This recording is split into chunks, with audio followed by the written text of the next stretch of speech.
Baik, Pak Hendra, kita mulai saja ya. Saya izin sambil dulu Pak membukanya, nanti ujungnya biar kelihatan di sana. Bismillahirrahmanirrahim. Assalamualaikum warahmatullahi wabarakatuh. Selamat sore Bapak-Bapak dan Ibu-Ibu, Mas Mbak. Selamat datang kembali di kuliah tamu Kapita Selekta yang diselenggarakan oleh Program Magister dan Doktor Teknik Geologi ITB bekerjasama dengan IAGI Jabar, Banten, dan Ikatan Pascasarjana Teknik Geologi ITB. Kegiatan ini juga disupport oleh IAGI, lalu IAGI Bidang Pendidikan dan Kursus, SM IAGI ITB, dan Asprodi TEGI. Untuk topik hari ini, kita kedatangan Pak Dr. Insinyur Hendra Gunawan. Beliau adalah Ketua Pusat Vulkanologi Mitigasi Bencana Geologi. Beliau akan memberikan topik yang sangat menarik, mungkin ini sangat dibutuhkan oleh kita berkaitan dengan judulnya Indonesian Volcano Activity Monitoring Management. Baik, hadirin sekalian, akan ada sesi tanya jawab singkat nanti setelah akhir presentasi dari Pak Hendra. Lalu untuk mengajukan pertanyaan, ini sebagai informasi bahwa audiens dapat menggunakan fitur chat di kolom chat di Zoom. Selain itu juga bisa langsung angkat tangan ya, raise hand, dan langsung bisa berdiskusi. Nanti tergantung waktunya berkaitan dengan jumlah pertanyaan yang nanti bisa dijawab. Baik, sebelum kita mulai presentasi, saya mengucapkan selamat datang pada Pak Dr. Nizam Abdurrahman sebagai Ketua Program Studi Master dan Doktor Teknik Geologi, dan juga Ketua IAGI Jabar Banten untuk memberikan sambutan pembukaan. Kepada Pak Nizam, saya persilakan. Bismillahirrahmanirrahim. Assalamualaikum warahmatullahi wabarakatuh. Yang saya hormati Pak Hendra selaku pembicara dan juga Ketua PVMBG yang berkenan hadir ini di tengah kesibukannya untuk berbagi kepada adik-adik kita yang tidak hanya di ITB tetapi juga secara daring. Pak, ini saya buka di Asprodi TEGI biar teman-teman adik-adik mahasiswa ataupun siapapun bisa mengikuti kuliah Bapak. Saya lihat juga tadi hadir secara daring ada Prof. Aswan and also my colleague from BSG, Samantha Engwell, thank you for your coming. Jadi hari ini nanti kita akan berdiskusi banyak hal langsung dari pemilik Gunung Api Indonesia, saya pikir Pak Hendra Gunawan. Mudah-mudahan dengan ini nanti semakin banyak lah yang berminat mengurusi gunung api, apa yang bisa kita implementasikan dan kenal. Itu saja saya pikir dari saya sebagai pengantar, supaya tidak berlama-lama, saya pikir semua sudah menanti Pak Hendra seperti perjanjian seperti apa. Terima kasih Pak Idam, wassalamualaikum warahmatullahi wabarakatuh. Waalaikumsalam warahmatullahi wabarakatuh. Baik, Pak Hendra, saya persilahkan. Waktunya sebenarnya tidak terbatas, Pak. Maka saja silakan. Kita mulai dari sekarang nanti sampai jam 5 biasanya. Terima kasih, silakan. Assalamualaikum warahmatullahi wabarakatuh.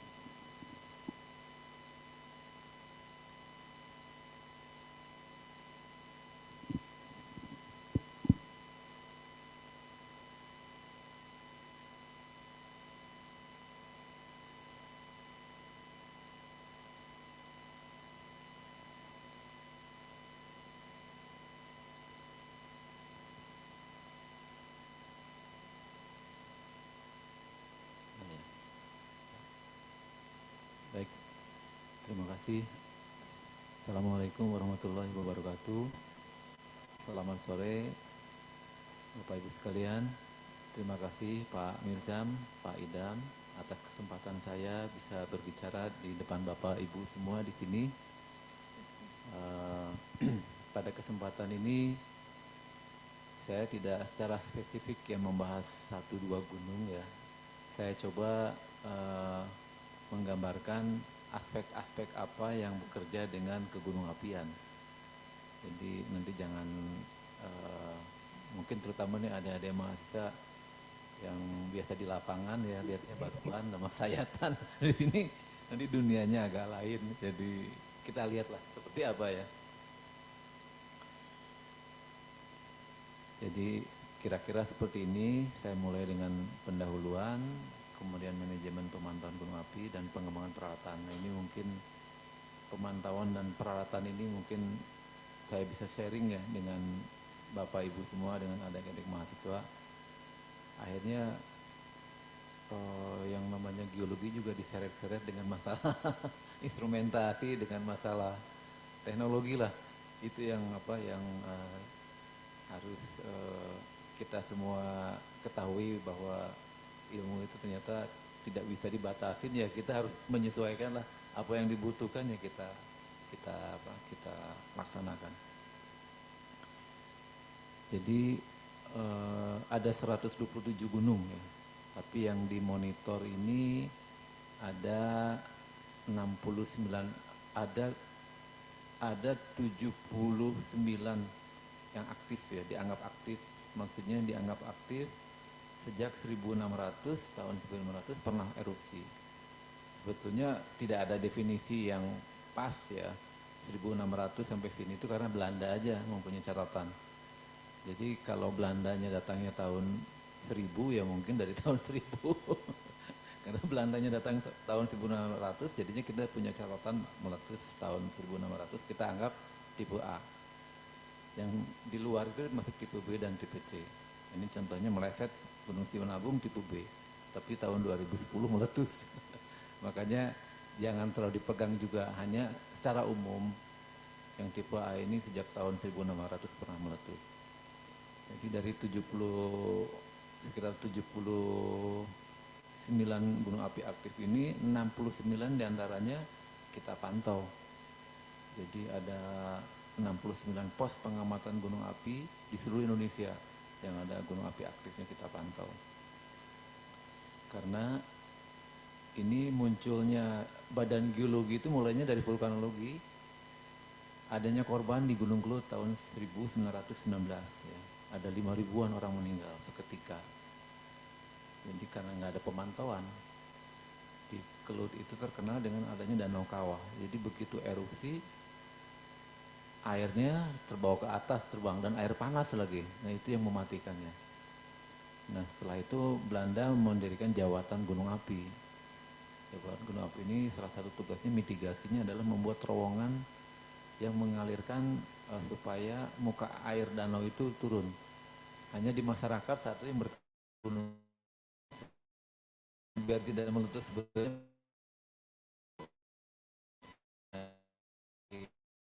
statistik masyarakat yang ada di sekitar gunungnya ada 4 jutaan, mungkin lebih ya sekarang. Ini perkiraan 4 juta juga tahun 2010 ya, sekarang mungkin lebih. Artinya risikonya semakin hari bencana gunung api ini bisa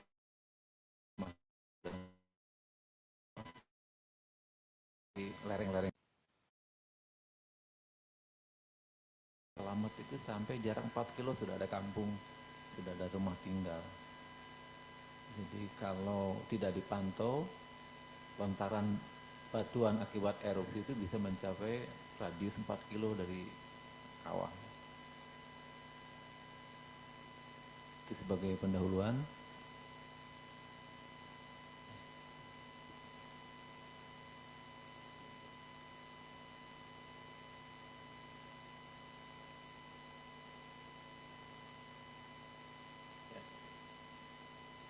Ya ini situasi tektoniknya ya, kita lewat saja.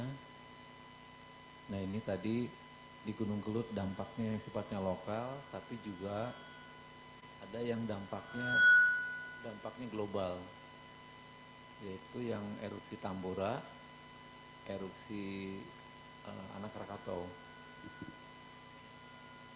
Jadi kenapa global? Ini dari hasil pemantauan tentang abu vulkanik ini, bila terjadi sampai misalkan ketinggian 30 km karena letusan besar, itu bisa berbulan-bulan abunya keliling dunia abunya itu. Makanya bisa sampai ke kutub di bumi ya, abu-abu dari erupsi vulkanik itu. Dan tentu ini jadi perhatian, ada kerjasama antara Kementerian KSDM yang ada Badan Geologi PVMBG dengan BMKG maupun dari Kementerian Perhubungan tentang lalu lintas pesawat. Kita harus kerjasama, oleh karenanya kita memberikan peringatan bila ada erupsi, tinggi kolom abu berapa, agar oleh instansi terkait ditindaklanjut, diinformasikan, sehingga masyarakat yang terutama berkaitan dengan dunia penerbangan terinformasikan tentang bahayanya abu vulkanik terhadap mesin pesawat. Nah, ini di slide ini disebutkan untuk Tambora ini Tambora atau ya bisa nyampe 150 km kubik nih abu pamisnya ini tahun 1815. Jadi belum lama sebetulnya ya. Nah, ini tentunya jadi perhatian kita. Tadi pagi saya bersama Pak Mirzam melihat Gunung Raung ya. Jadi di Indonesia itu juga ada terjadi kaldera ya, tapi tidak sebesar volume dari Tambora sampai 150 km kubik. Nah, ini bukan mustahil ya. Gunung-gunung mana lagi yang berpotensi seperti Gunung Raung? Gunung Raung terjadi kalderanya tahun 1593. Gunung Tambora 1815. Gunung Krakatau 1883. Nah, ini yang harus kita waspadai. Dan studi-studi belakangan ini dari Badan Geologi banyak kaldera-kaldera yang menunjukkan bahwa bukan hanya kaldera yang tadi, kaldera yang lain pernah terjadi semua. Ini tentu kita ke depan harus diantisipasi gunung-gunung mana yang akan berpotensi terjadi kaldera. Ya, mulai dengan penelitian tentunya ya, dengan studi kenapa bisa terjadi kaldera. Itu yang tadi saya usulkan dengan Pak Mirzam dan mahasiswanya, harusnya hasil dari studi ini bisa dimanfaatkan dalam antisipasi akan terjadi kaldera di mana lagi. Karena kalau lihat dari studinya tadi memang luar biasa ya, volumenya sangat besar. Dan kalau Gunung Raung tahun 1593 terjadi saat ini, saya tidak bisa membayangkan banyaknya yang akan terdampak. Itu sampai jarak 10 km terkena awan panas. Nah, ini yang lain 1883, ini sampai 36.000. Ini mirip dengan Gunung Kelut karena ada faktor air yang jadi tsunami. Jadi gunungnya tidak seberapa, tsunami-nya yang mematikan. Dan terjadi tahun 2018, ada tsunami juga dari anak Krakatau ini. Tapi dalam skala yang kecil, tapi tetap apapun itu memang kita perlu kerjasama dengan instansi lain. Masalah tsunami ada di instansi lain untuk monitoringnya dari kami dari Gunung Api. Nah, ini tadi ada 127 gunung, pembagiannya ada 77 gunung. Jadi bukan 79 tapi 77 gunung yang tipe A. Warna merah ini jadi segitiga merah. Kemudian tipe B yang warna kuning dan tipe C yang warna hijau. Jadi yang dikatakan tipe C itu memang hanya fumarol aja lah. Ada manifestasi yang hanya hembusan-hembusan asap. Tetap itu pun kita petakan. Jadi PVMBG sudah memetakan semua tipe A, tipe B, hampir semua lah. Tipe A sudah, tipe B sudah. Tipe C ini yang jadi mungkin buat yang biasa dengan pemetaan geologi gunung api ini sangat penting. Kalau yang tipe A mudah dipetakannya karena kalau diibaratkan di tempat saksi pembunuhan itu evidence-nya masih terlihat. Tapi kalau tipe B itu udah banyak pelapukannya. Karena untuk peta geologi gunung api ini nantinya akan dibuat menjadi peta kawasan rawan bencana. Nah, ini dasarnya peta geologi gunung api. Nah, bila tipe B ini biasanya lontaran-lontaran material itu sudah tidak terlihat.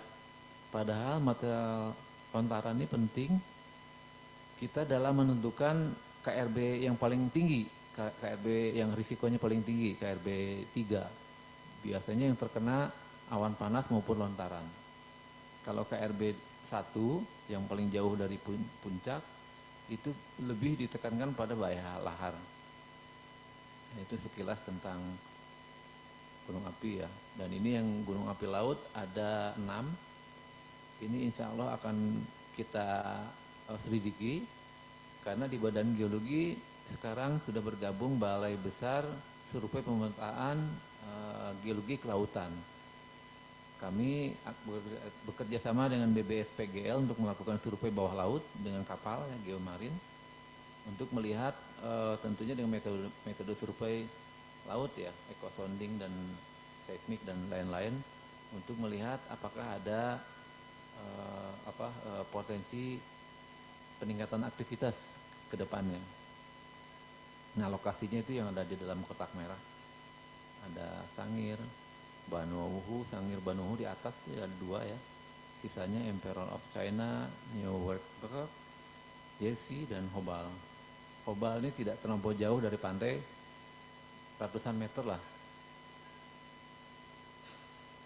Nah, ini apa saja yang bahaya erupsi yang paling dominan yang membahayakan adalah lahar dan awan panas. Ini seperti kita ketahui belum lama ini di Semeru terjadi awan panas sampai jaraknya 16 km. Padahal pemukiman jaraknya paling dekat dengan gunung 9 km. Nah, hal seperti ini yang dari PVMBG menjadi perhatian bahaya akan lahar dan awan panas. Nah, ini kantor PVMBG tadi seperti saya bilang tahun 1920 didirikan. Dulu adanya 4 area saja. Oh, itu saat tahun 1920 itu belum semua gunung, hanya ada sekitar 7 gunung yang jadi interest orang Belanda saat itu. Salah satunya pasti Klut, karena lahir di sana, ada Tangkuban Perahu, ada juga Ijen.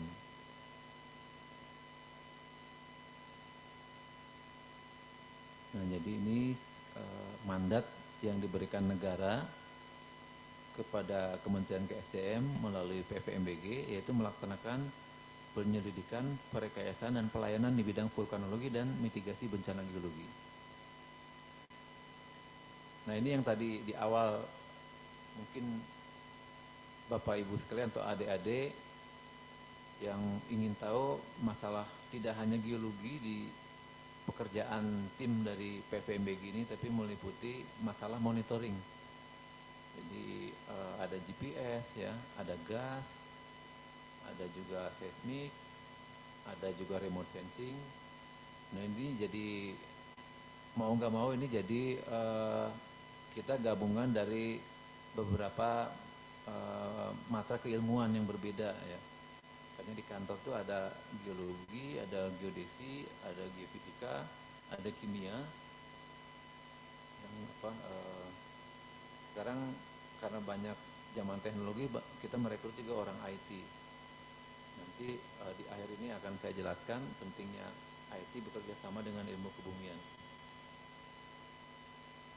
Nah, orangnya di layar ini di paling bawah hanya ada 26 penanggung gunung api seluruh Indonesia. Memang kita kekurangan. Tapi memang kebijakan dari pemerintah ya rekrutmennya memang sedikit. Tapi sekarang dibuka dengan adanya P3K ya. Nah, itu kita tenang karena inginnya kita tiap tahun tuh ada 3 lah yang bisa direkrut ya untuk gunung api atau gempa bumi atau gerakan tanah. Karena di PVMBG bukan hanya gunung api tapi ada juga gerakan tanah, gempa bumi, dan tsunami. Kalau tiap tahun ada 3, mungkin kita nggak terlampau berat.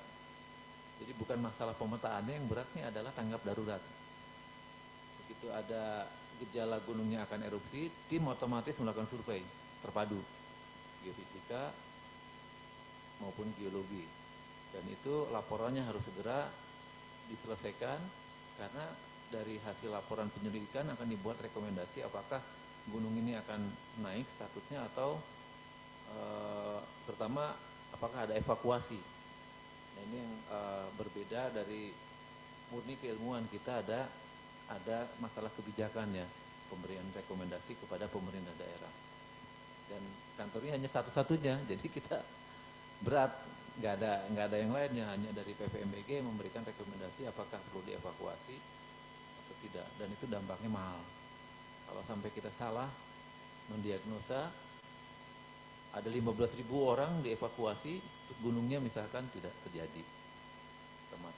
masalah eh, pendalaman keilmuan itu memang harus wajib. Makanya saya senang berbagi di sini, adik-adik jangan sungkan-sungkan mendalami ilmunya ya, jangan tanggung sampai dalam sekalian. Sekarang zamannya sudah terbuka, internasional, bisa bekerja sama networking dengan semua ahli di dunia. Sama dengan inilah apa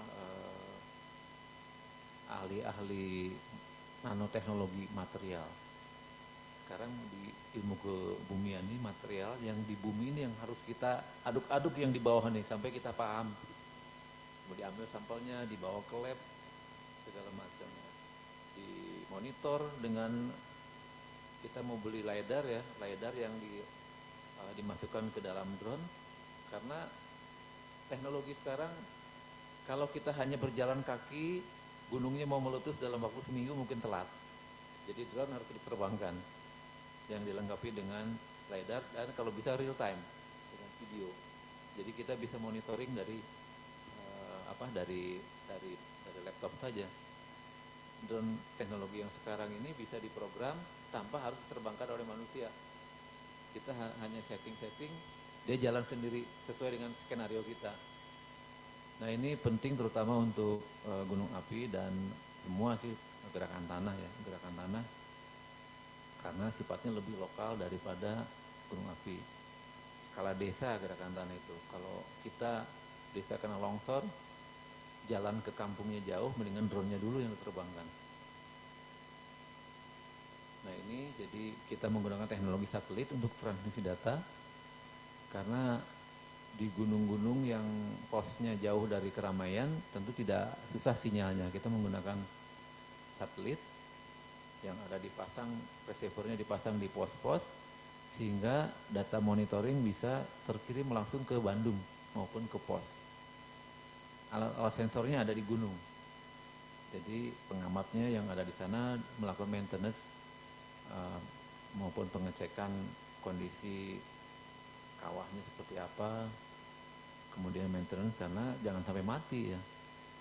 Kalau pemerintah daerah atau BPBD nanyanya pasti ke pos, kok nggak ada, kalau gunungnya meletus kok nggak ada di info-info ya. Kalau alatnya mati kita tidak bisa memberikan peringatan dini. Nah ini jadi apa, alat-alat yang dipasang dari mulai CCTV ya, CCTV kadang-kadang dipasang di puncak, tugasnya jadi berat memang. ahli geologi, ahli kebumian merangkap semua nih, merangkap operator sama teknisi, pasang CCTV, pasang seismik, pasang internet, telemetri, ambil sampel gas. Makanya kewalahan kita itu sebetulnya untuk analisis lab. Kita hanya menjalankan, mengoperasionalkan semua sistem ini udah, untung ada pengamat ya. Nah ini dengan adanya kebijakan dari Presiden bahwa harus alat-alat monitoring harus dimodernisasi. Tahun ini ada 8 gunung yang dimodernisasi. Tahun depan ada 12.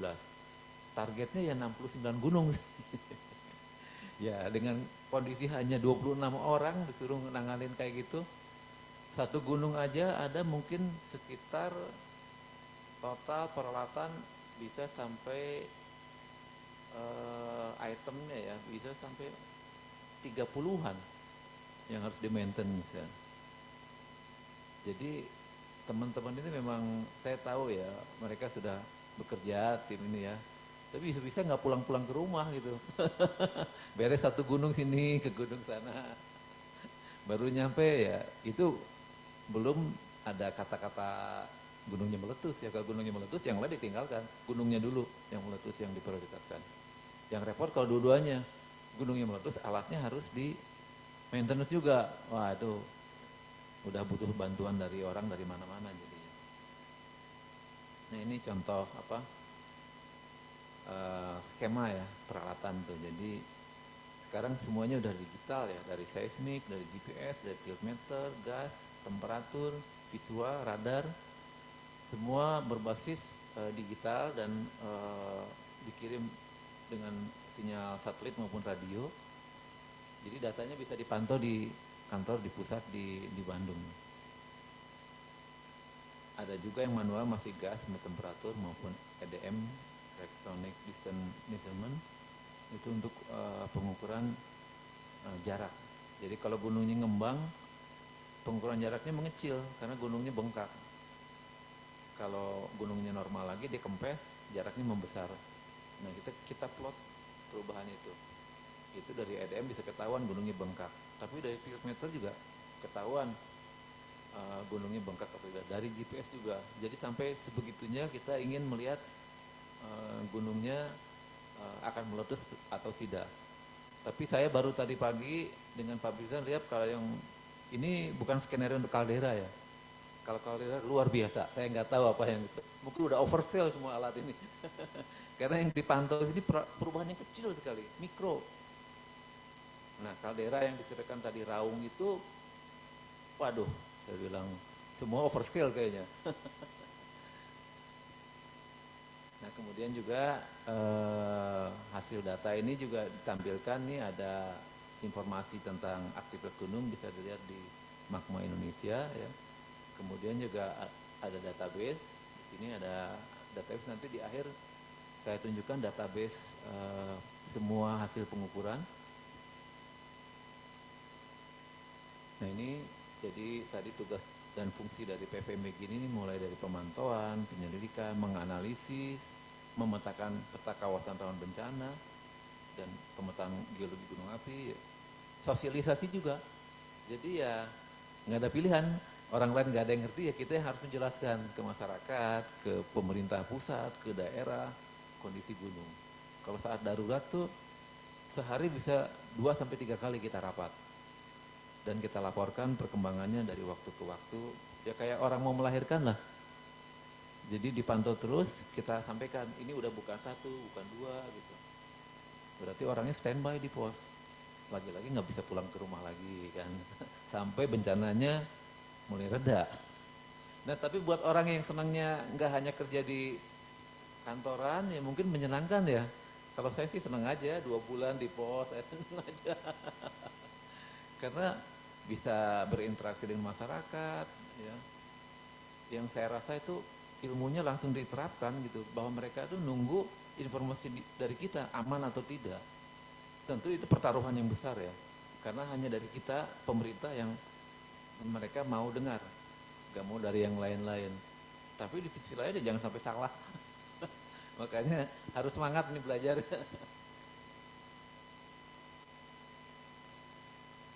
Ya tadi jadi diagram proses bisnis dari manajemen mitigasi gunung api itu dimulai dengan penyelidikan ya, pemetaan. Kemudian dari hasil sana kita bisa menentukan potensi bahayanya. Kalau sudah kita pantau, ini katakanlah kita ke gunung yang baru, ya kita petakan lah gunungnya. Sudah dipetakan geologinya, coba kita gambarkan potensi bahayanya. Ternyata oh gunungnya ini aktif, ya berarti harus dipantau, pasang peralatan. Nah kalau sudah pasang peralatan, alatnya jalan, oh berarti bisa mendeteksi dong kalau ada bahaya, itu yang disebut dengan peringatan dini atau early warning.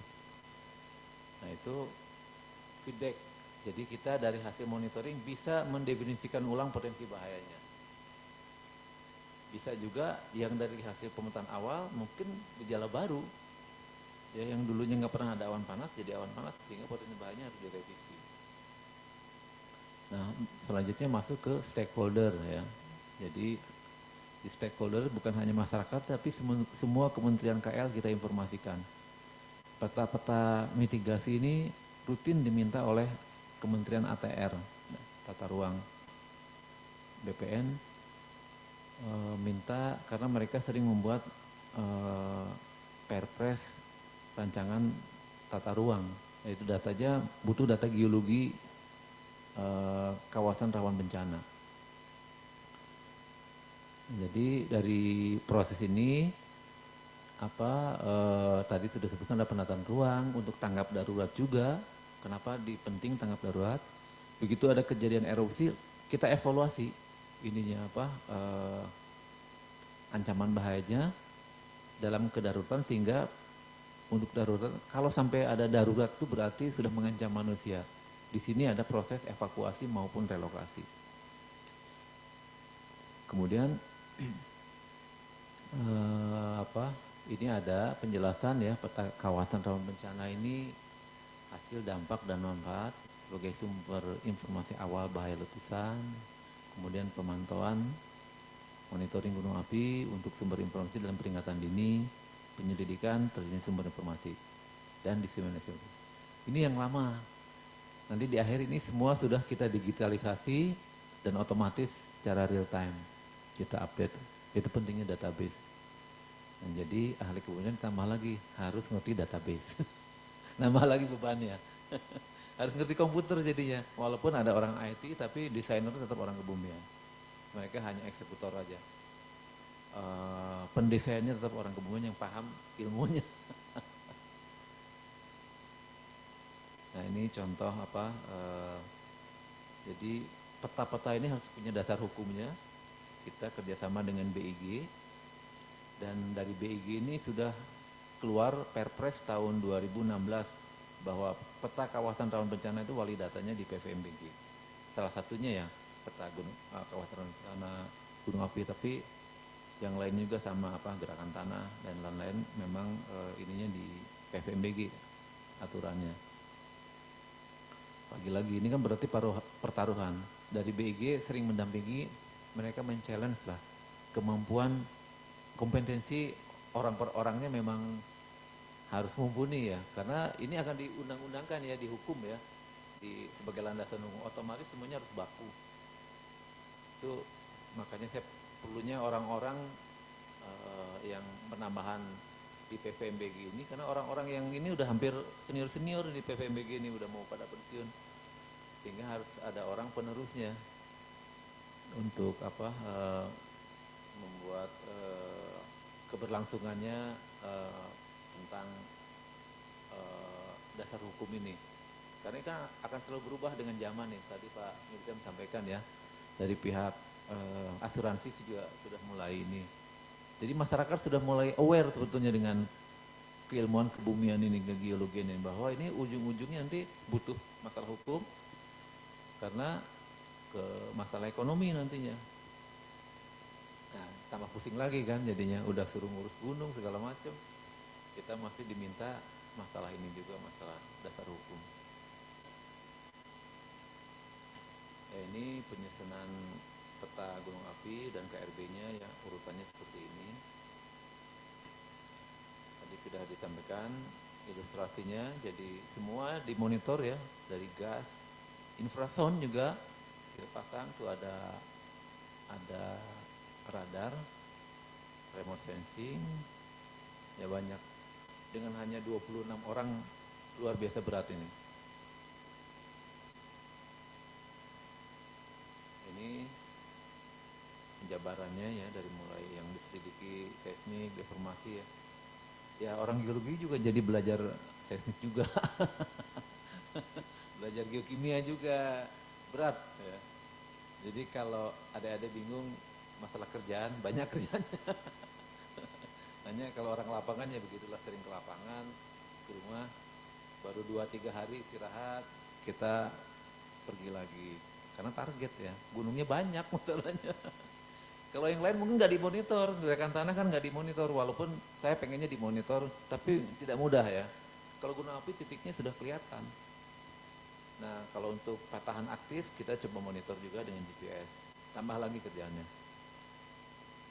Nah, ini tadi jadi dalam rangka early warning atau peringatan dini, kita membuat tahapan kondisi gunung. Kalau gunungnya lumayan ada gejolak, kita naikkan dari normal menjadi waspada. Intinya kalau awas itu artinya sudah mulai mengancam tempat tinggal manusia. Pasti kita naikkan awas. Konsekuensinya orang harus dievakuasi. Dan ini harus dipikirkan matang konsekuensi ini. Kalau cuma 1-2 orang dievakuasi nggak apa-apa Pak. Ini Bapak Ibu, adik-adik semua. Nah, kalau ribuan orang, itu tentu akan diinginkan masyarakat, diurus pemerintah.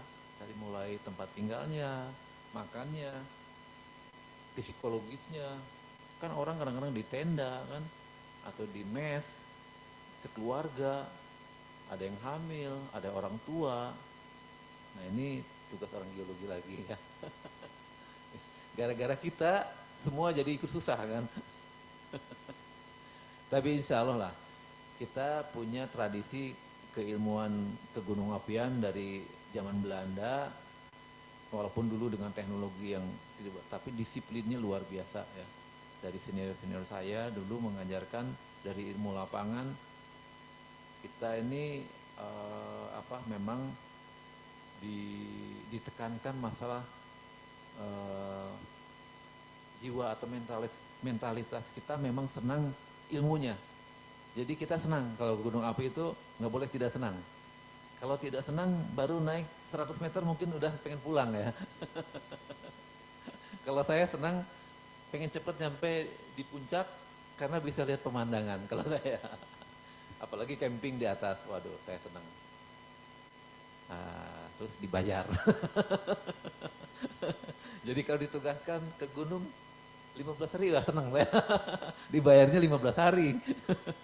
Waktu muda itu saya balap kalau naik ke puncak itu balapan karena seneng aja. Duluan ya ke Gunung Kerinci, kemana, ke Semeru, saya seneng aja. Tapi memang dengan usia ya nggak gitu lagi ya. Tapi senangnya masih gitu ya. Saya senang kalau lihat orang kok bisa ya, masih happy naik.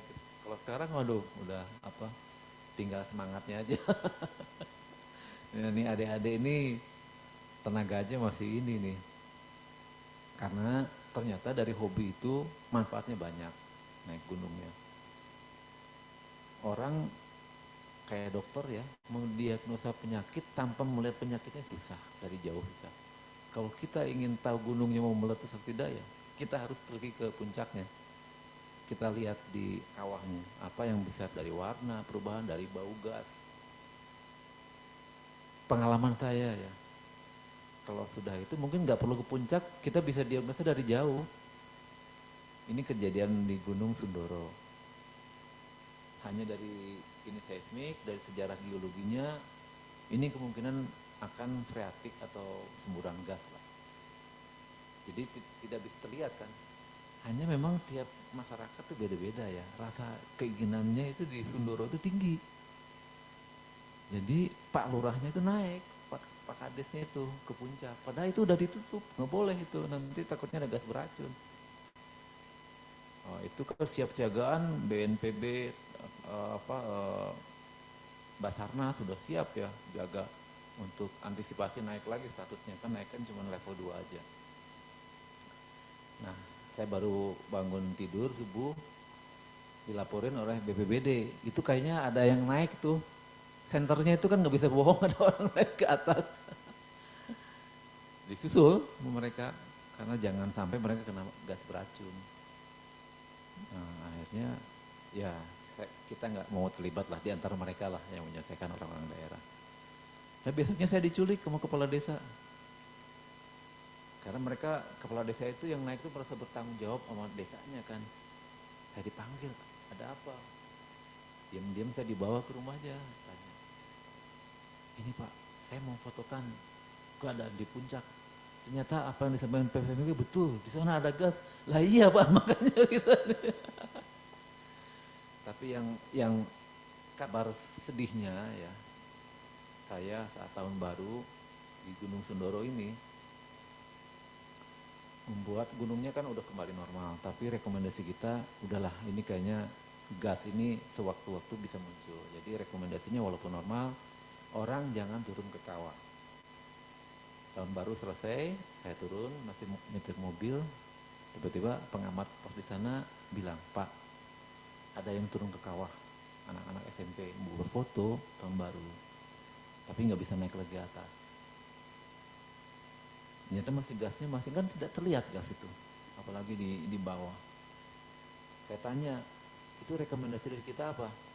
Masih Pak, dilarang mendekati bibir kawah dan turun ke kawah. Aduh, ya udahlah. Itulah tetap tanggung jawab moral kita sebagai ahli, harusnya ini nyampe betul-betul diyakinkan masyarakat itu mendengar. Ya itu lagi, kita tambah lagi ya, kita masalah ada beban moral juga di ahli gunung api. Nah ini tadi untuk diseminasi informasi ya, ada Magma Indonesia mungkin untuk informasi Bapak Ibu sekalian udah lihat ini aplikasi. Nah kita kembangkan yang baru, ini lebih ke spasial. Jadi portal namanya portal MBG ini. Nanti saya akan demokan, bisa setelah demo ada videonya mungkin bisa cek sendiri ya di portalnya seperti apa. Nah ini yang Magma Indonesia, mungkin karena ini tahun 2017 ya udah lama ya, harusnya udah pada tahu. Nah ini yang portal ini. Jadi di portal ini peta KRB, peta geologi, semua gempa bumi, gerakan tanah, tsunami, dan kolaborasi dengan unit lain ya dari pusat air tanah, ada peta likuifaksi masuk, peta amblesan tanah juga masuk, dari PSG ada peta patahan aktif juga masuk, peta geologi juga atas kebaikan dari PSG bisa dilihat di sini. Jadi semua overlay ini, karena memang basicnya spasial. Untung kita ada rekrutmen baru di kantor yang dari geodesi ITB. Dia memang hobi analisis spasial. Ya udahlah, saya kasih tugas. Karena mereka itu mungkin semesterannya memang hanya dengan peta-peta ya. Kalau orang geodesi, kita dengan peta tematik. Mereka wadah di standarisasi peta wadah. Kita yang isinya. Nah ini kasih gerakan tanah, kasih gunung api, jadilah seperti ini. Nah ini yang tadi sampaikan, untuk tahun 2023 ini targetnya ada memasang 12 gunung api ya. Tahun depan juga kayaknya 12 gunung api, karena kan gunungnya 69, jadi banyak. Nah ini alat-alatnya GPS yang baru dipasang, kemudian ada CCTV di Semeru nih. Ini GPS. Nah pos pun dimodernisasi, posnya di apa? Di Sinabung, di Kaliurang, di Potia. Ini juga kita standarisasi tempat alatnya, kita pakai pagar. Ya. Jadi memang asetnya banyak sekali ya PVMBG itu.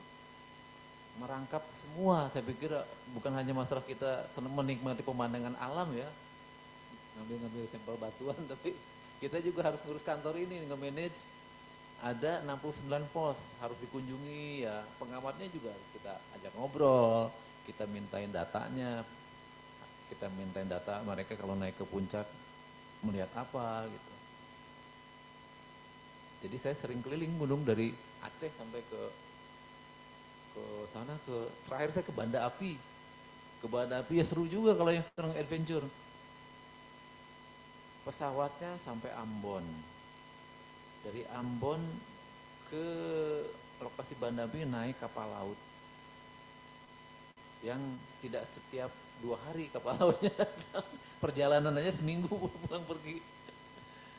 Pulangnya naik pesawat kecil dari Banda Api ke Ambon, nggak naik kapal laut lagi. Isi penumpangnya hanya 10 gitu. Aduh, udah di laut bebas lepas. Waduh, deg-degan juga saya. Ya, itu jadi sebagai penutup bahwa Indonesia ini memiliki gunung api terbanyak di dunia. Juara lah udah. Indonesia juara dari longsornya, dari gunung apinya, dari gempanya. Nah ini videonya ya.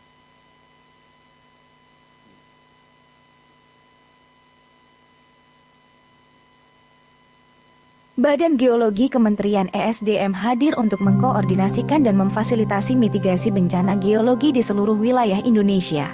Luasnya area mitigasi bencana geologi membuatnya sulit dipantau secara langsung. Oleh karena itu hadir portal mitigasi bencana geologi atau portal MBG. Sebuah platform daring yang menyajikan data dan perkembangan informasi terkini tentang mitigasi bencana geologi di seluruh wilayah Indonesia. Sebagai wahana portal berbasis spasial dengan kemampuan analisis, portal MBG dapat mendiseminasikan data-data bencana geologi yang telah terintegrasi dari berbagai produsen data. Beberapa fitur utama dalam portal MBG antara lain: fitur peningkatan kesadaran diri bencana geologi,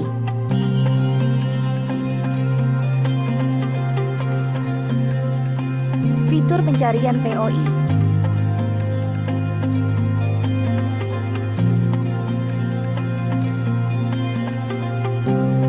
Fitur EWS gempa bumi dengan KRB gempa bumi dan patahan aktif.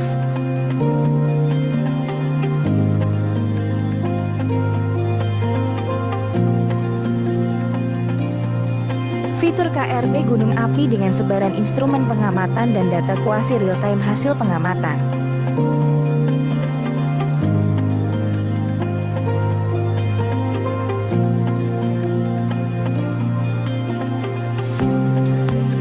Perakiraan gerakan tanah bulanan dengan jalan lintas, jalan tol, dan penyelidikan lapangan.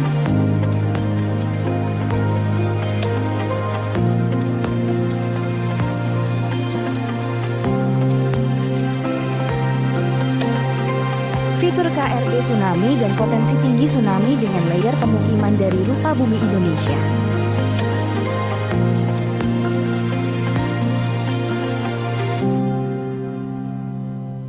Dan fitur lainnya seperti layer penurunan muka tanah, KRB likuifaksi, peta geologi, asat di bidang migas dan ketenaga listrikan, serta fitur unduh data KRB baik vektor maupun raster dalam wilayah administrasi Indonesia. Informasi tersebut dapat diakses oleh siapapun yang ingin memantau dan memitigasi bencana geologi di seluruh wilayah Indonesia. Badan Geologi Kementerian ESDM dan kementerian atau lembaga terkait dapat mengharmonisasikan rencana tata ruang dan rencana penanggulangan bencana. Organisasi masyarakat sipil dapat membantu Badan Geologi dalam memitigasi bencana geologi di lapangan. Masyarakat pun dapat membantu memantau bencana geologi yang terjadi di lapangan, lalu melaporkannya ke kementerian dan lembaga terkait. Portal MBG membantu memitigasi bencana geologi agar mengurangi dampak kerugian dan melindungi jiwa di wilayah Indonesia. Pelajari lebih lanjut di vsi.esdm.go.id/portal-mbg. Ya, mungkin itu presentasi dari saya. Mudah-mudahan bermanfaat. Terima kasih. Waalaikumsalam warahmatullahi wabarakatuh. Waalaikumsalam warahmatullahi wabarakatuh. Baik, terima kasih Pak Hendra, sangat informatif sekali. Baik, selanjutnya kita masuk ke sesi tanya jawab. Bisa kita mulai dari silakan yang bagi teman-teman atau Bapak Ibu yang mau bertanya langsung bisa raise hand atau menuliskan di kolom chat. Saya persilahkan. Oke, baik, di ruangan ini ada yang bertanya, silakan. Assalamualaikum warahmatullahi wabarakatuh. Waalaikumsalam. Pak Hendra, izin bertanya, saya Alka, mahasiswa ITB. Ini Pak, ada sebenarnya cukup banyak sih. Yang pertama, apakah ada cara mempermudah birokrasi agar rekrutmen ke PVMBG itu bisa lebih efektif? Karena ada beberapa kenalan saya yang sebelumnya bekerja di pemantauan gunung api, lalu dipindah tugaskan ke BPTGL, PPATGL gitu. Padahal beliau passionnya masih di gunung api begitu. Nah, terus bagaimana jika dengan lebih aktif melibatkan akademisi di kampus-kampus seperti kayak JMA itu beberapa gunung punya stasiun pemantauan yang dimiliki oleh kampus begitu. Atau seperti USGS dengan Alaskan Volcanology Observatory itu. Gitu. Itu pertanyaan pertama, apakah mau dijawab dulu atau lanjut ke pertanyaan selanjutnya? Tadi diulangi yang kedua gimana? Itu lebih aktif melibatkan akademisi di kampus-kampus begitu. Dan seperti ada Pak Mizam begini, mungkin ada pemantauan begitu, atau mungkin bahkan dengan ada beberapa masyarakat peduli bencana begitu. Apakah mau dilibatkan bisa gitu? Misalnya kan karena PVMBG sendiri kekurangan staf begitu ya. Jadi mengenai rekrutmen kita coba itu kan nasional ya, bukan hanya kementerian kita. Memang rekrutmennya yang kemarin itu kan memang sulit ya. Tapi dengan dibukanya ada kebijakan dengan P3K, kita senang. Karena kan itu kan memang tiap tahun perpanjang kontrak, tapi kan sama, hak-haknya sama. Menurut saya sih gak ada masalah sih. Orang uangnya segitu-gitu juga. Ya memang ya kebijakan ini kan tiap periode beda-beda, tapi itu harus disyukuri lah. Kemudian masalah pelibatan akademisi, ya justru itu kita dalam hal terutama masalah penelitian kan kita sekarang ada di BRIN, nggak boleh PPMB ada penelitian, makanya saya dengan kampus dengan BRIN ini untuk apa memperdalam ya. Kalau ini kan monitoring lebih ke praktis ya, hal-hal praktis kita butuh pendalamannya ya. Tadi kan pagi tentang Gunung Raung saya senang, itu menarik, bisa dimanfaatkan untuk aplikasinya.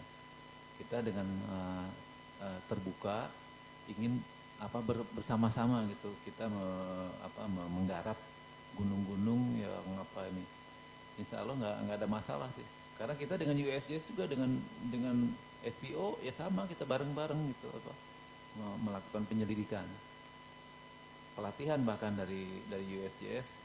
Kemudian saya juga pernah ke Alaska, ya memang sana kan ada regional ya, pos-posnya regional di Amerika gitu ya, tapi intinya sama lah, karena kita juga sering berbagi pengalaman penanganan ya, karena gunung kita lebih banyak, jadi kita ini banyak dituju untuk dipakai tempat belajar dalam penanganan terutama. Kalau mereka kan gunungnya sepi tapi alatnya banyak, jadi cuma lihat data tapi gunungnya nggak meletus-meletus. Kita nggak dipasang alat meletus juga. Pokoknya kita kaya lah, bukan hanya sumber daya minta apa ya, sumber bahaya juga banyak gitu. Jadi jurusan geologi nggak akan tutup. Karena kemarin validasi peta ya tsunami, bisa tsunami dengan modeling ya.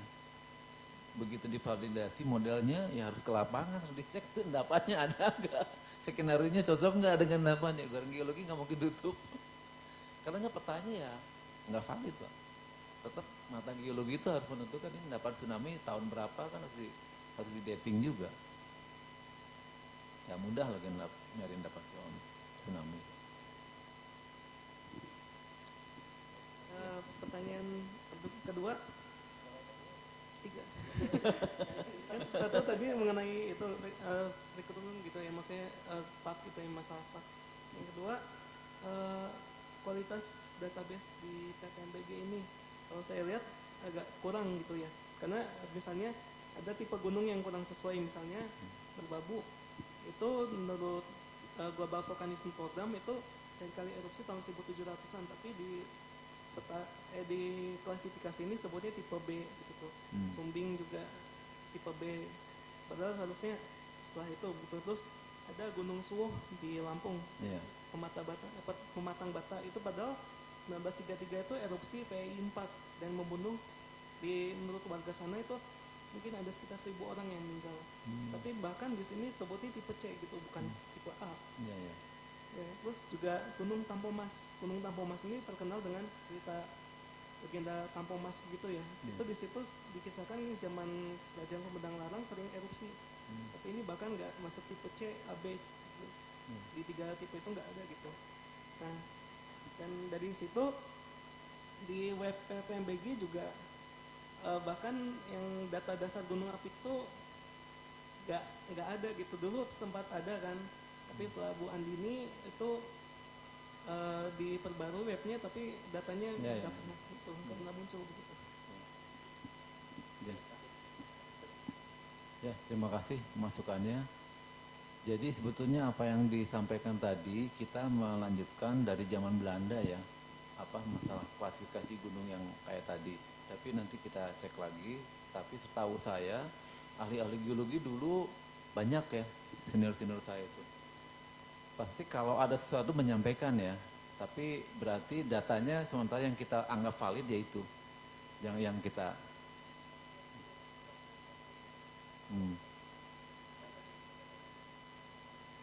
ya nggak apa-apa. Artinya kan itu update data ya, kita perlu update data.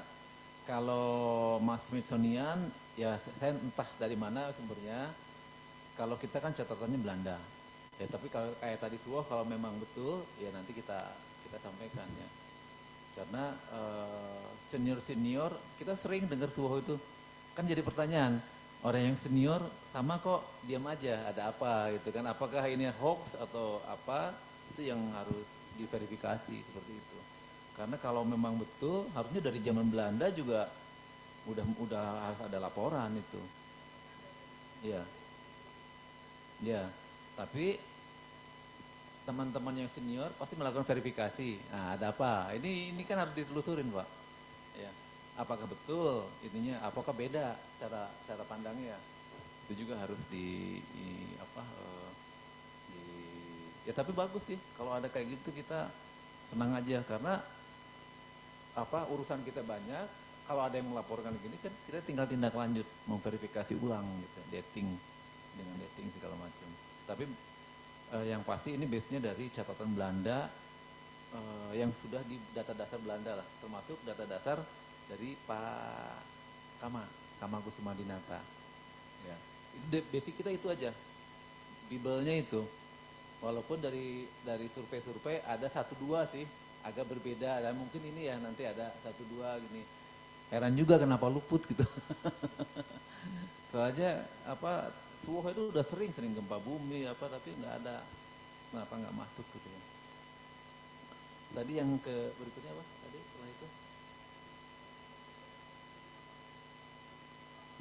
Ya, ini itu kan baru mau di launching ya, tanggal 28 November ini.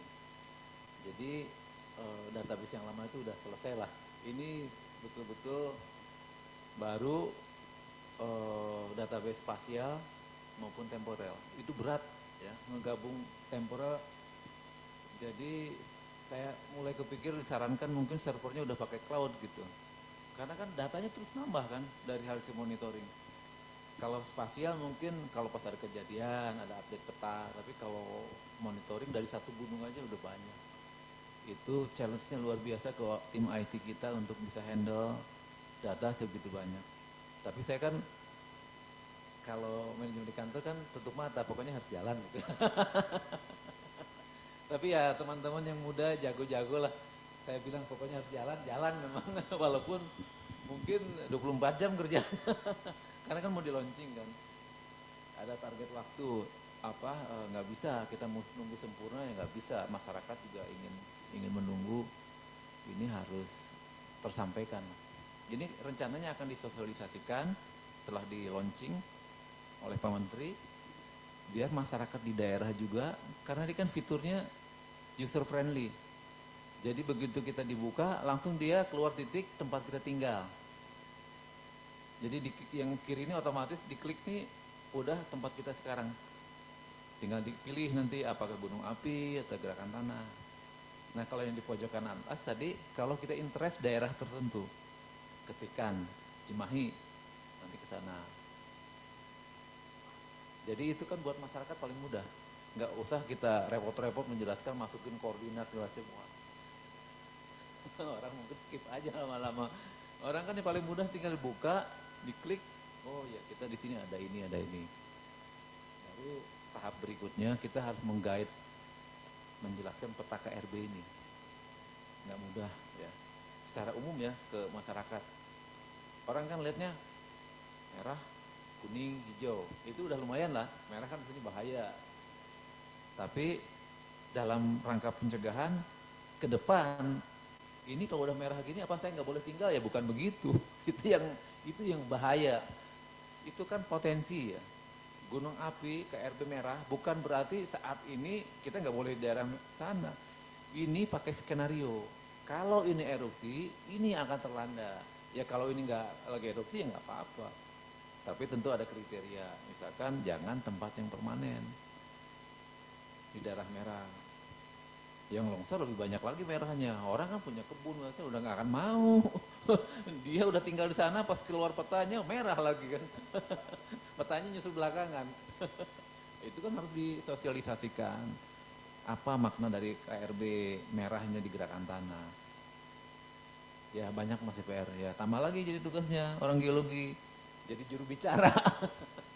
Jadi juru bicara ke daerah-daerah, ke pemerintah menjelaskan. Ya.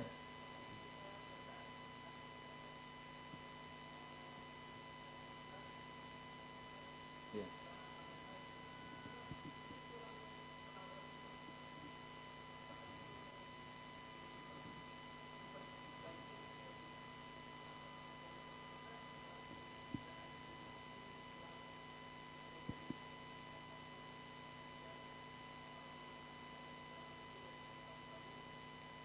Ya memang itu masalah maintenance ya, masalah maintenance.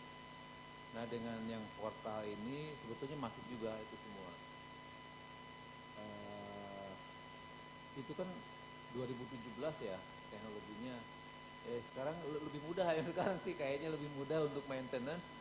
Jadi mungkin kita lihatlah ke depan seperti apa. Yang jelas di portal juga ada. Hanya kan sayang, kan lebih praktis ya ininya informasi ya. Tapi kalau portal ini memang buat yang senang analisis. Jadi tapi untuk masyarakat juga tapi dibatasin lah hanya untuk tahu titik aja. Tapi kalau untuk Pemda mungkin sedikit analisis. Minimal untuk tata ruang apa pengembangan wilayah pasti mereka senang. Tapi kalau saintis ya data itu bisa lebih banyak lagi di dalamnya ya. Jadi makanya datanya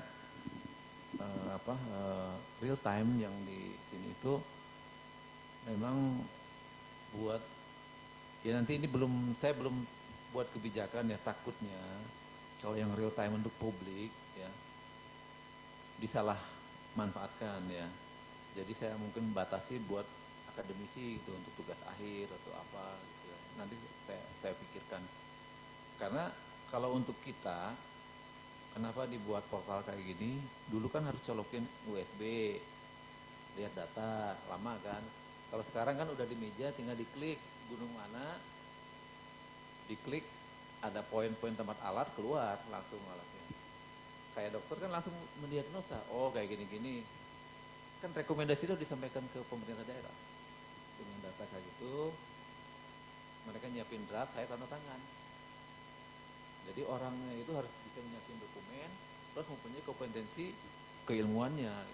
Karena itu saya yang tanda tangan, bukan dia yang tanda tangan, bukan ahli yang tanda tangan, saya yang tanda tangan, saya yang tanggung jawab. Jadi saya memastikan bahwa tim PPMBG juga harus punya kompetensi yang bagus, karena berantai ini sampai ke masalah keuangan jadinya kan. Begitu di rekomendasinya nggak boleh atau ini mereka ada yang dirugikan jadinya kan. Tapi kalau datanya akurat, presisi, ya insya Allah gitu selama ini alhamdulillah ya, jauh sebelum ada portal ini kita mulai dengan analog, manual, tapi udah jalan, jadi diotomatiskan aja sih. Sebetulnya berangkatnya dari biasa aja, pakai pulpen, pengamatan nggak real time, jalan. Saya mikir, oh bagus juga kalau udah diotomatiskan. Jadi bukan dibalik, mau diotomatis, wah bahaya, bahaya. Kita tahu dulu dapur, ya manual. Kedepannya dengan machine learning udah lebih otomatis lagi machine learning. Jadi di gempa-gempa rekam yang tadi nggak ke maintenance ya, dengan machine learning dia muncul sendiri, nggak usah dihitung lagi, mesin yang hitung. Kita sudah kursan kemarin ke Jepang, insya Allah tahun 2024 kita coba realisasikan.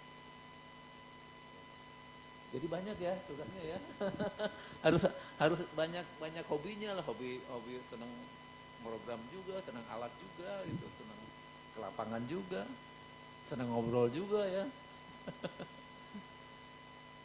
Ya nggak akan tutup lah geologi. Baik, terima kasih Pak Hendra. Baik, selanjutnya saya persilahkan bagi yang di Zoom, jika ingin ada yang bertanya silahkan mengangkat tangan atau raise hand.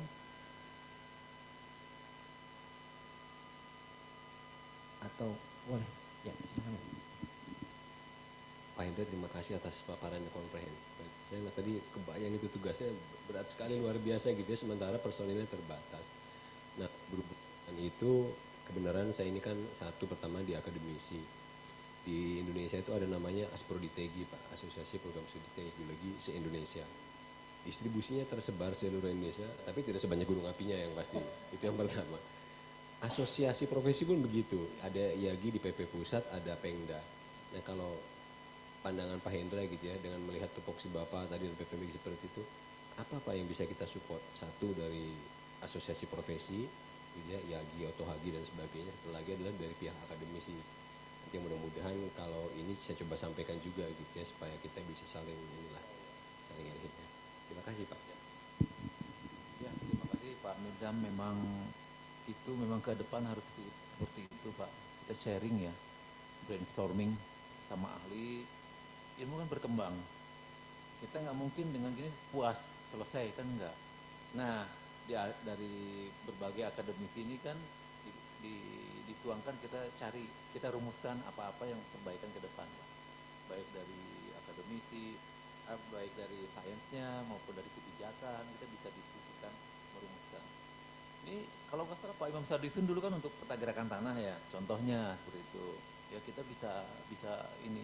Karena ini masalah bangsa bukan masalah vulkanologi. Ini masalah negara ya, rakyat Indonesia yang harusnya semua ikut bertanggung jawab.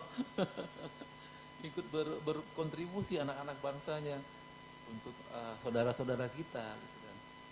Masih banyak sebenarnya. Tadi ya kan masalah tomografi gunung aja kan baru satu ya yang detail tuh di Marapi. Nah gunungnya banyak, ini ada 69. Kayaknya yang jelas sampai saya pensiun tuh belum akan selesai itu. Generasi berikutnya lah, Gen Z ya.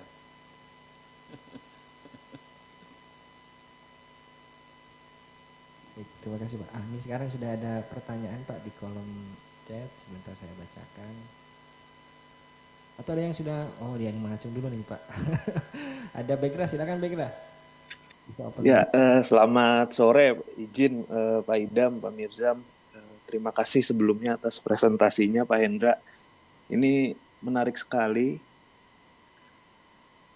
Ya, menarik sekali pemaparannya. Ada beberapa pertanyaan yang ingin saya sampaikan. Mungkin ya, yang pertama, menarik tadi dipaparkan juga tentang pemetaan gunung api bawah laut ya Pak Hendra ya.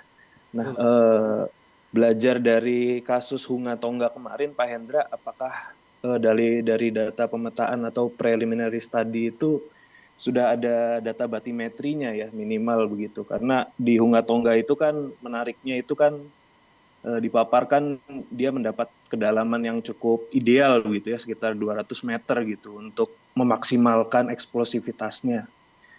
Itu yang pertama Pak Hendra, apa boleh dijawab dulu atau bagaimana? Mungkin saya jawab dulu. Ya. Tepat sekali pertanyaannya menusuk ke jantung.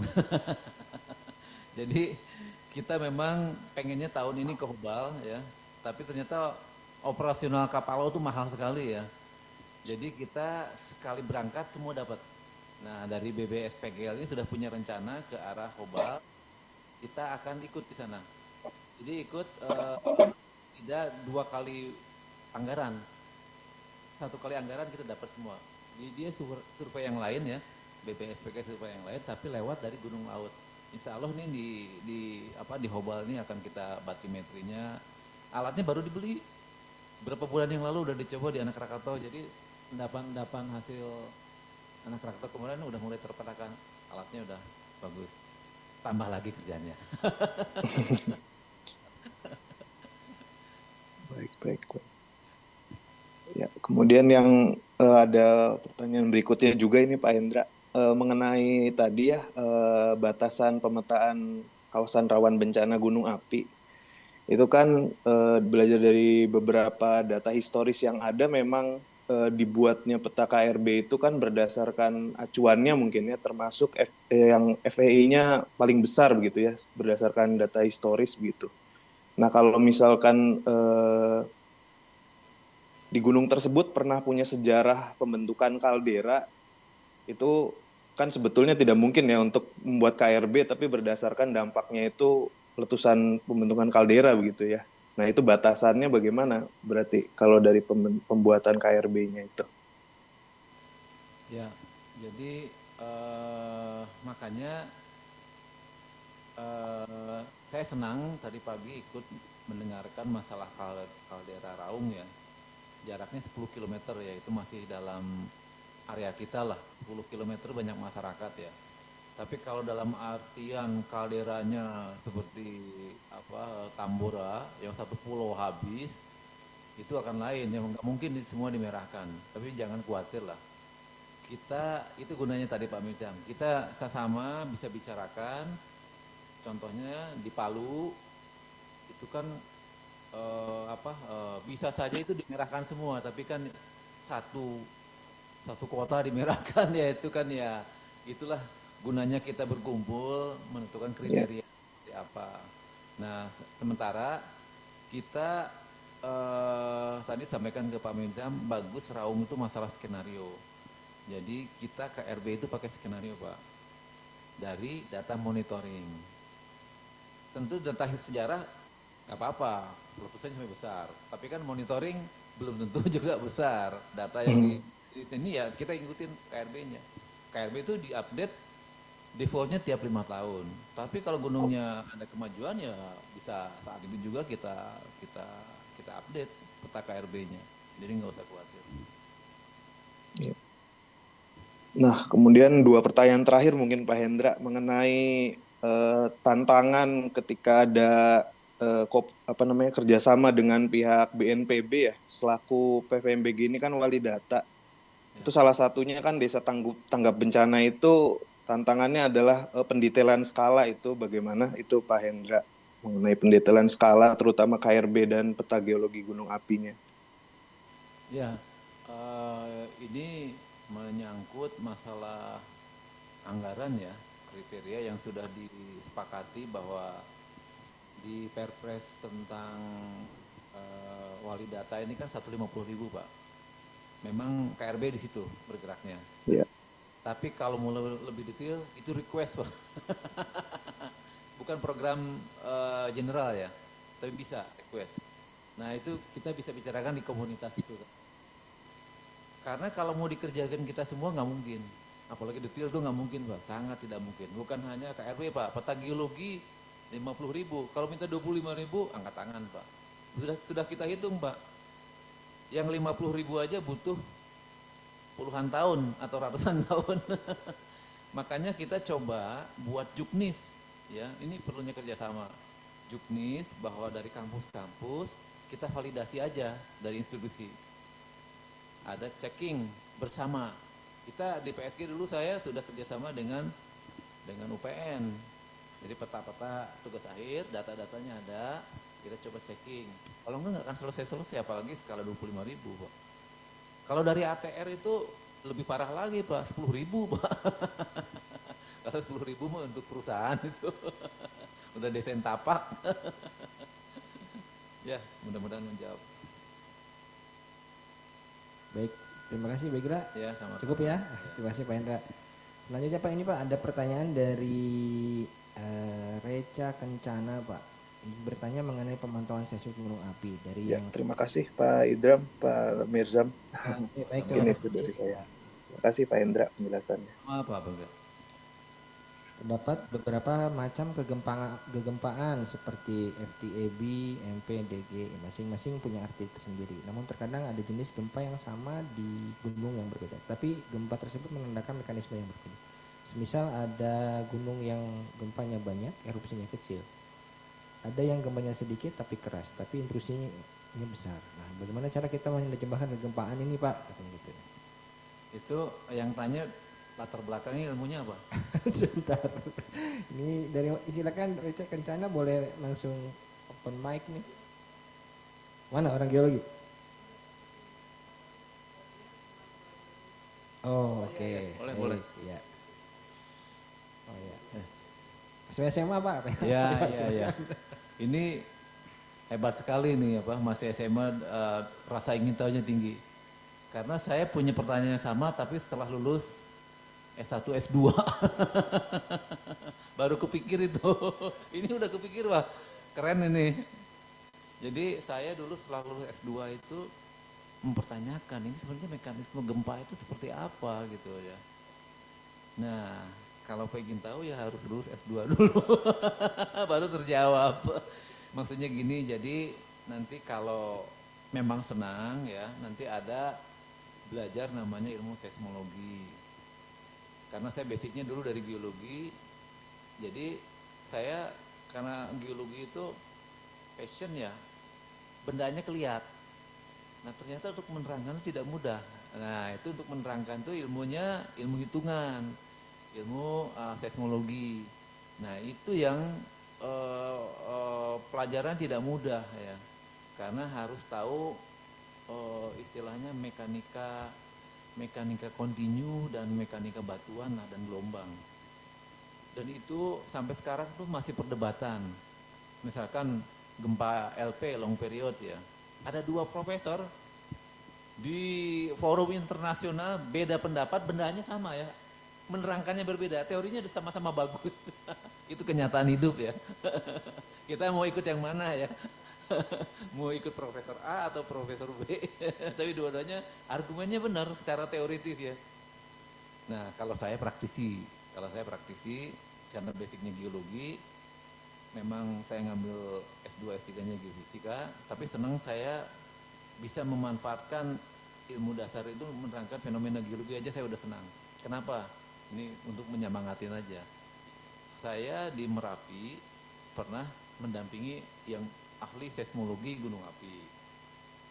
Nah, begitu datang, Gunung Merapi itu sedang krisis, jadi rekaman gempanya banyak. Nah, ini yang ahli profesor loh, ahli seismologi.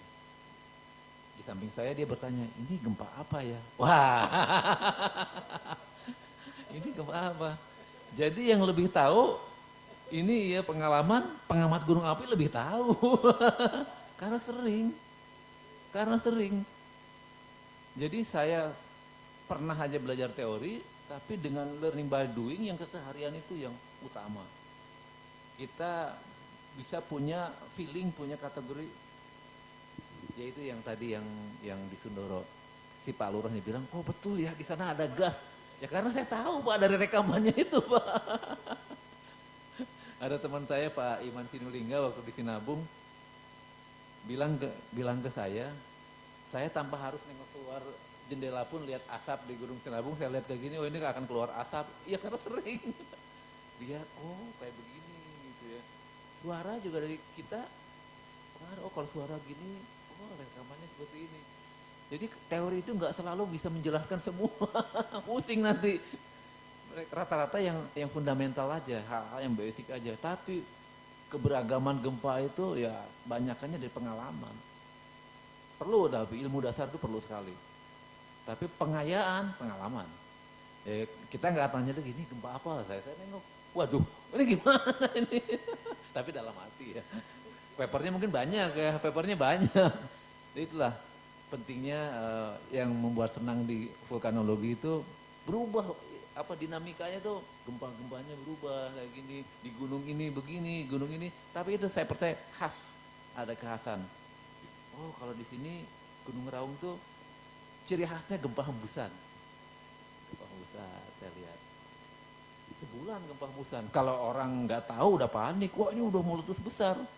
Ternyata dia senangnya ngeluarin gas, belum tentu kelihatan. Tapi setelah 2 bulan krisis, kita naikkan waspada kan, keluarlah erupsi. Nah kalau pengalaman saya, itu kan tahun 2015. Saya 2012 itu di Gunung Ijen dengan orang USGS. Saya lihat historis sih pengalaman. Lihat historis Gunung Raung diem. Terkenalnya ya jarang lah. Tapi kalau saya historis, ini 2015 harusnya udah saatnya ada erupsi. Pengalaman aja. Berjelasin secara ilmiah agak sulit ya.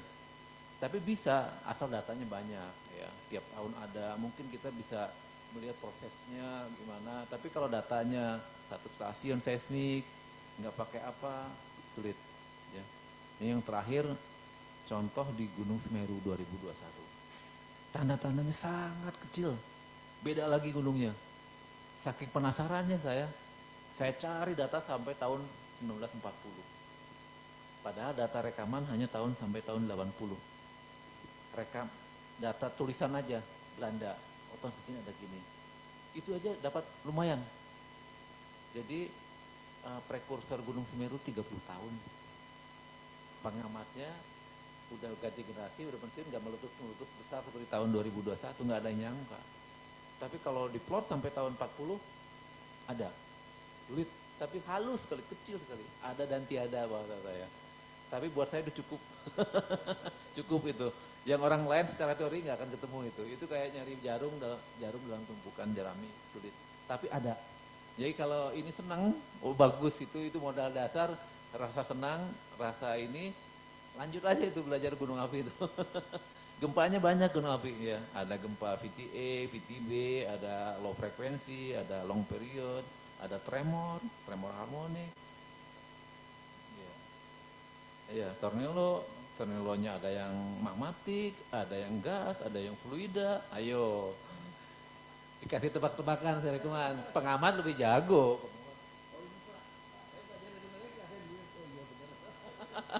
Tapi harus keliling gunung, vocabulary-nya nambah.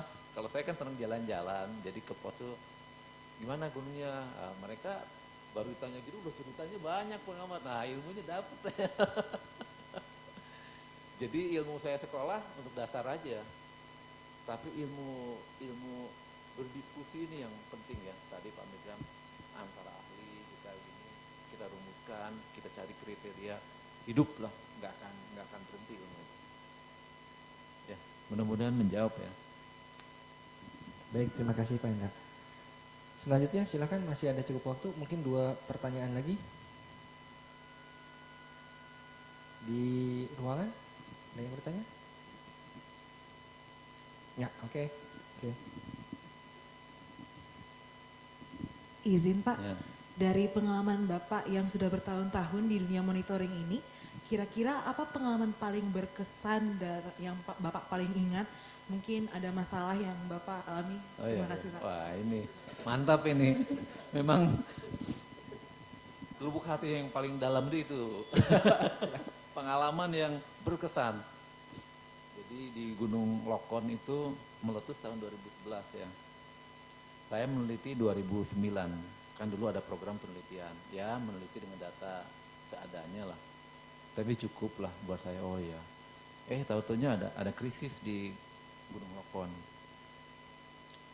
Nah saya ingat 2009 saya lihat data itu di gudang, saya buka semua datanya. Terus di Lokon saya lihat, oh ini kayaknya sejarahnya juga saya lihat, oh ini harusnya meletus ini 2011 itu. Akhirnya saat itu Pak Surono, direkturnya, kepala pusatnya. Terus Pak, naik awas Pak, karena gunungnya mau meletus. Oh ya, tangan, evakuasi orang.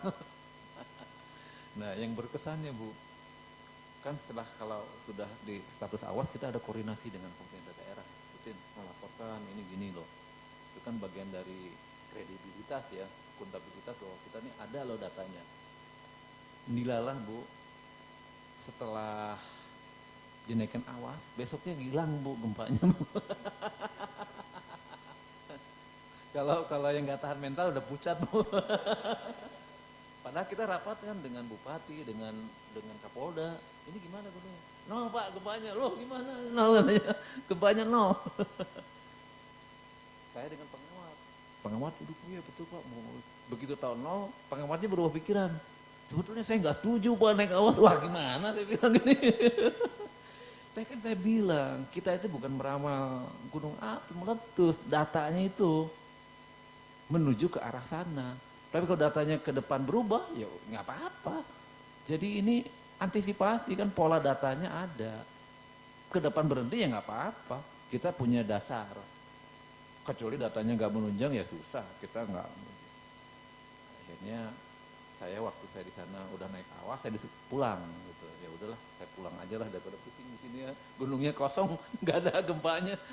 Padahal tim udah datang gantian ya. Nah, kita mau pulang ke Bandung dari Gunung Lokon. Saya udah lagi minum kopi gitu. Pagi-pagi sebelum ke bandara, pengawatnya bilang, "Pak, jadi Pak gunungnya meletus." Gimana 3 hari kosong mau meletus bilang. Gempanya ada sekarang katanya muncul lagi. Jadi ada yang disebut dengan swarm. Jadi gempanya itu amplitudenya berbagai amplitudo, durasi, gempa VA, VB, tremor nyampur. Ya oke lah, kita tunggu aja lah. Akhirnya saya nggak dilarang untuk pulang, karena saya mau naikkan awas, saya harus tanggung jawab. Itu jam 8 pagi sampai jam 12 masih. Kita rapat ke Pemda, kita bilang sekarang udah kritis, betulan sekarang bilang.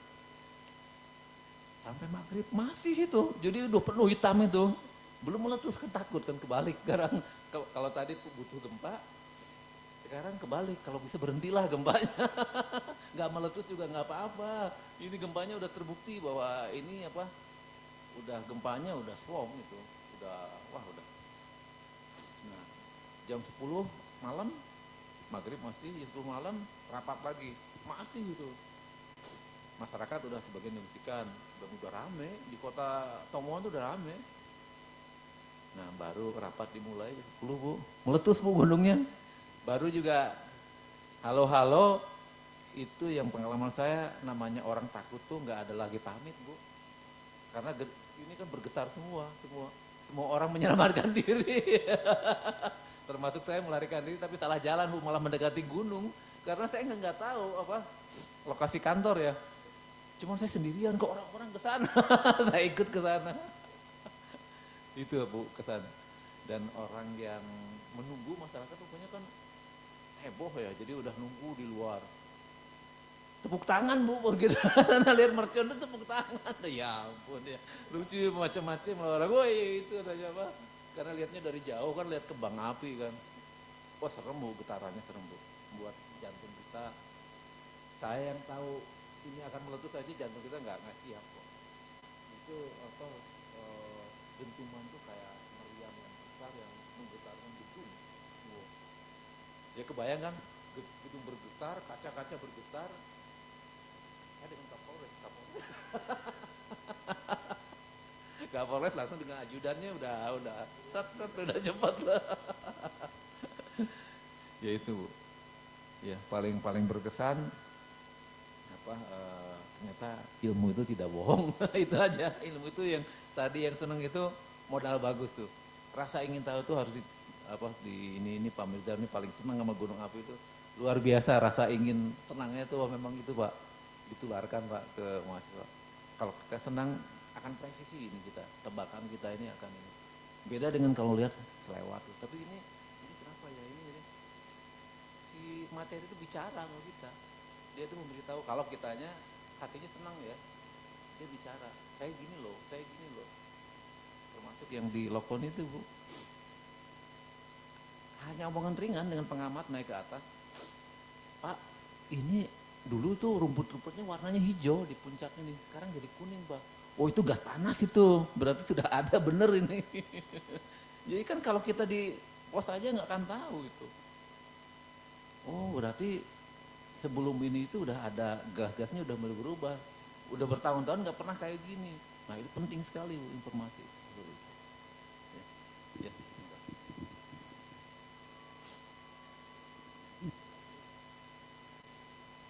Menarik Pak Hendra. Terima kasih berbagi pengalamannya. Baik, selanjutnya terakhir pertanyaan. Silakan. Oke, kalau tidak ada mungkin dari saya Pak. Berkaitan dengan tadi portal MBG-nya. Ini tadi kan akan di launching segera gitu Pak ya. Nah, ini berkaitan dengan penggunaan, apakah perlu izin, seperti apa. Lalu itu yang pertama, yang kedua data tadi Pak, bentuknya kan tadi ada selain temporal juga ada spasial. Nah bentuknya apakah misalkan kita bisa mendownload langsung filenya Excel kah atau enggak, itu seperti apa Pak? Raster sama vektor. Raster sama vektor, iya. oke. Tapi kayaknya SHP juga ada, Oh oke. Iya. Itu memang untuk overlay, terutama ATR kan pusing kita ya minta terus, ya udah download sendiri. Karena mereka per daerah, itu kan per daerah administrasi. Mengenai izinnya gimana? Ya, sementara apa yang dimuncul itu silakan aja. Nanti kita sambil berpikir karena apa ini kan diburu-buru nih harus launching ya. Ya, manfaatkan aja dulu. Baik, terima kasih Pak. Ini mudah-mudahan ini juga jadi bahan buat kita para mahasiswa nih. Ini tugas akhir, datanya sudah bisa dicari ya. Baik, terima kasih banyak Pak Hendra atas sharing dan informasinya pada kesempatan sore ini. Jadi hadirin sekalian, kita selesaikan kuliah tamu hari ini. Kita telah belajar banyak hari ini bagaimana proses monitoring ya, aktivitas monitoring sangat berat sekali ya. Tapi tadi pesan Pak Hendra adalah geologi masih laku. Lanjut terus gitu ya. Oke, jadi semoga apa yang telah kita pelajari hari ini bermanfaat bagi kita di masa depan. Sekali lagi terima kasih kepada Dr. Insinyur Hendra Gunawan atas pemaparannya. Sekali lagi terima kasih atas semuanya yang ikut hadir di Zoom maupun di kelas. Untuk sebelum kita akhiri, nanti ada sesi eh, penyerahan cenderamata dari Pak Mirjam kepada Pak Hendra.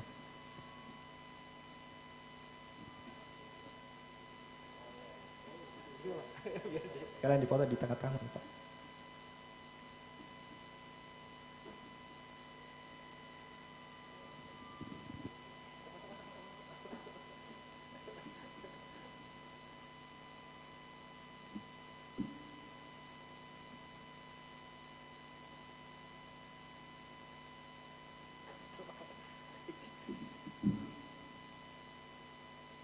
Ya, silakan.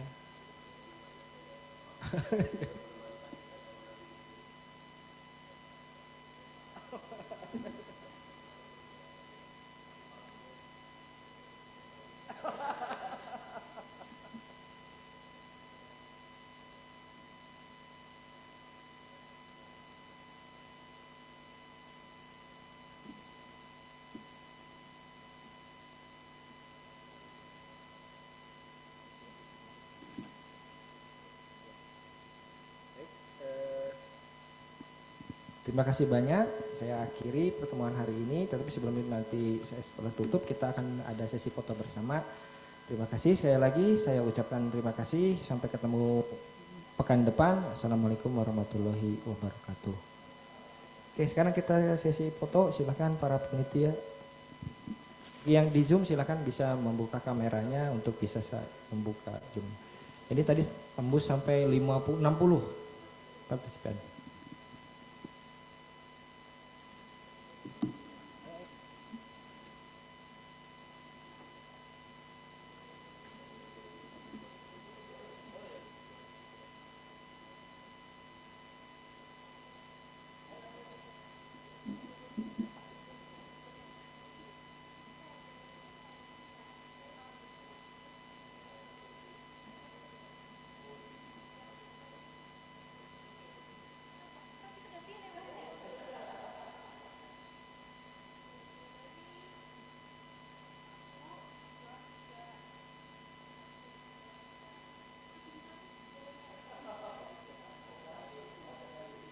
Sure.